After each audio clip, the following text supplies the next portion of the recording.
Hello and welcome to Thought for November the 11th. Our readings are Ezra chapter 7, Hosea chapter 8 and Acts chapter 27. And our thought is, For they sow the wind. Today is the 11th day of the 11th month, and 105 years ago it was chosen as Armistice Day, now called Remembrance Day, as a day of solemn memory of the millions who had fallen in what was called the Great War of 1914 to 1918. There was an ever greater war, of course, with many more millions dying in 1939 to 1945. The 11th of November has become a remembrance day for all wars, and people with an urge to remember gather in solemn ceremonies at dawn. There is value in looking back and taking stock. There is even greater value in looking forward. But to what today can people look forward? The future we see has a great many things that cause concern. There are 5 main ones that I can see. Firstly, the weather around the world has become increasingly violent, potentially caused by massive industrial development. Secondly, the world financial system is in disarray. All kinds of stopgap policies being tried to prevent a total system failure, but a policy to make it sound and dependable seems impossible. Thirdly, there is more and more violent behaviour, especially among and by the young. Number 4, multiple war fronts erupting all over the world, but particularly in the Middle East and Ukraine. And lastly, the potential for worldwide deadly diseases. You may have heard the proverb about sowing to the wind and reaping the whirlwind. Did you know what this means? Did you know it comes from the Bible?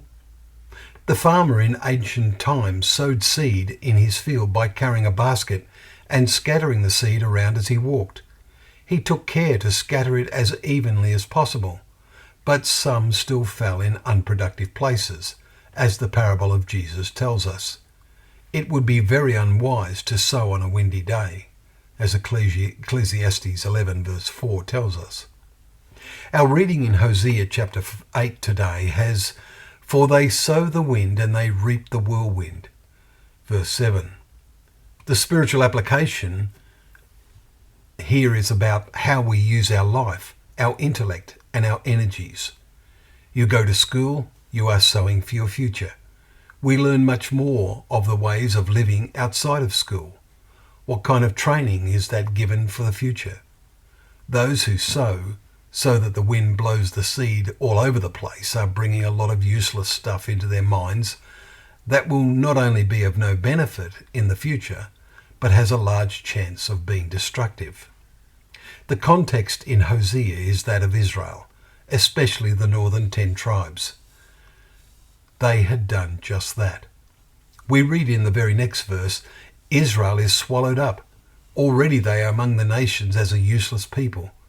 Their essential fault is, verse 14, Israel has forgotten his Maker.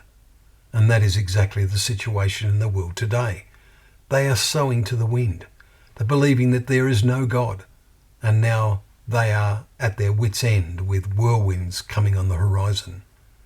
The 11th hour. Do you remember how and why Jesus used that phrase? It's in a parable that's in Matthew chapter 20, where a landowner went out to hire labourers for his vineyard. God is the landowner. The world is his vineyard. Who are ready to be labourers for him? Even about the 11th hour, verse 6, when the day was nearly over, he went out and saw more standing idle, and invited them to work in his vineyard. This world is in its 11th hour, and so many are sowing to the wind, or, at the best, standing idle. We must all think carefully about what we are doing or not doing. Well, thank you once again for joining us for Thought for the Day, where together we can open up the pages of God's Word, knowing that Word to be a lamp to our feet and a light to our path.